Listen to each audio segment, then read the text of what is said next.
দীপাবলি তুই বলছিলিস বাড়ির থেকে বেরোনোটা ইম্পসিবল। এখনো ইম্পসিবল, কিন্তু তোকে দেখার ইচ্ছেটা বেশি স্ট্রং। আর মা যদি দেখে ফেলে তাহলে এই দীপাবলি আমার জন্য হোলি হয়ে যাবে। চিল কর তুই, আজ আমরা দুজন লুকিয়ে বেরোচ্ছি, অ্যাডভেঞ্চার ডবল হবে।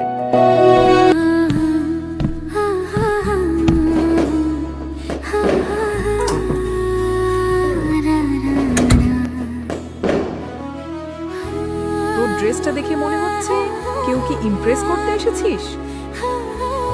দীপাবলির মুডে চলে এসেছি। আর একটা কারণ, তুইও তো। তুমি এসো তুই দেখতিস আমায়? হাওয়ার সাথে মনটা তাই আজ তো আজ দেখা হারিয়ে করতে এসেছি। যায় রাতের মাঝে।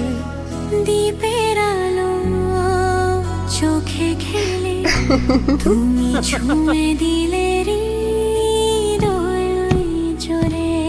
কুমার আলো পূজা শেষ হয়ে গেল, ভাসে এখনো বেশ ভিড় আছে। জীবন এখন কোথায় যাবি? মেঘের ভেতর ক্যাফে চলে যাই, চাঁদ দিওয়ালি হেসে স্পেশাল ওঠে। পেস্ট্রি খাবো।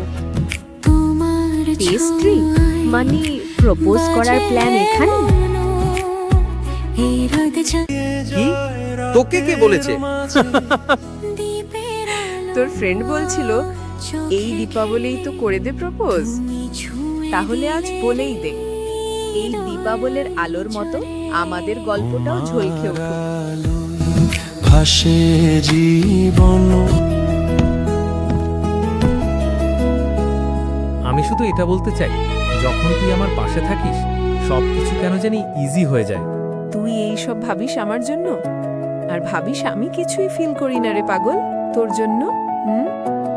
মানে মানে তোর প্রশ্নের অ্যানসারটা হ্যাঁ, শুধু এতটা বলতে পারবো।